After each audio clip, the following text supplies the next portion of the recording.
744 inmates on California's death row. And there are fears that Jerry Brown, the current governor, will commute their sentences, or some of them, as one of his last acts as governor.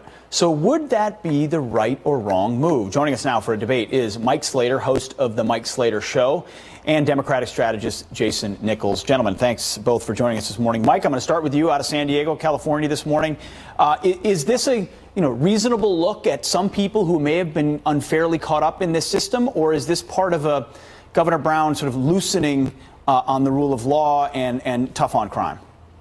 Yeah, well, first, it's very likely that he will do this because the state Supreme Court randomly issued a statement that he could, and no one was even asking that question. So clearly this came from the governor's office, so I think he will.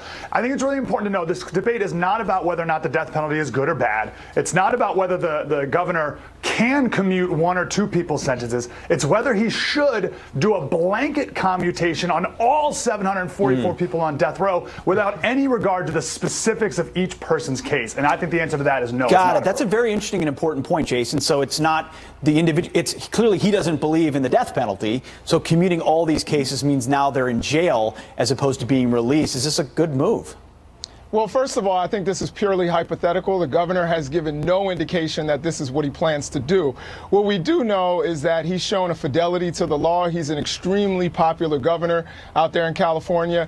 And I think what he really needs to do, where Mike and I probably have some congruence in terms of what we think he needs to do, is to look at cases like Kevin Cooper, other cases where it seems like people deserve a new trial or clemency or a pardon, well, in some cases a pardon. Some cases a commutation. I don't think he's going to do a blanket commutation just because the state Supreme Court told him he can do it. I think that the voters have decided that he does have the right to do it. I don't think that there's any question about that. It's his gubernatorial right to clemency. Jason, here's what the governor's office has said, a statement from Governor Brown. He said a request for commutation is a serious matter. To be clear, no individuals on death row have, you might say yet, received commutations. Mike, the skepticism of some on the right would be, from sanctuary city policies to state-issued IDs for illegals, the rule of law does feel like it's getting fudged here a little bit.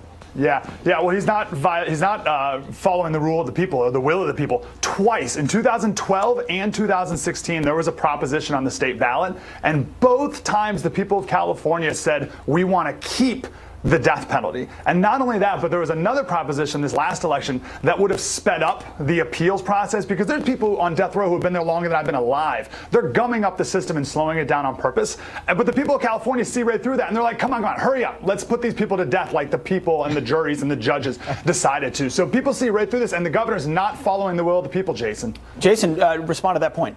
Well, again, I would disagree. If you start taking this less seriously and want to speed things up, someone like Kevin Cooper would be dead, when in fact it seems like there's exculpatory evidence that could potentially even release him. So I think that talking about speeding things up means that you're taking people's lives less seriously. So I think we really need to think about that. And again, Governor Brown has given no indication that he is going to do some sort of blanket commutation. You can see it even in the statement that he's taking each case very seriously. Sure, we don't know yet. Absolutely. Mike Slater, last word out of California. Do you think this happens? I do think it does. Governor Schwarzenegger commuted the sentence on his last minute in office of someone because he was friends with his dad. That was an abuse of power. I think Jerry Brown has another abuse of power here on the final minutes he's in office, which proves that they know this is wrong. Gentlemen, we will follow this story closely and may bring you back. We appreciate it. Thanks for your time. Thank you. Thanks, Pete. You got it.